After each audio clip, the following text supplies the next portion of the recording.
Ребята, нашел вот такой гриб. Фистулина гепатика. Бычий язык, прикинь, трутовик. Сейчас я его возьму и буду готовить дома. Нифига себе. Буквально недели 2 назад его не было. Смотрите, как выглядит. Он правда какой-то, ну гляньте, красный, кровавый.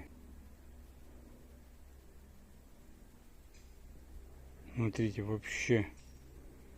Вот это фартануло. Сегодня побалуем себя бычьим языком.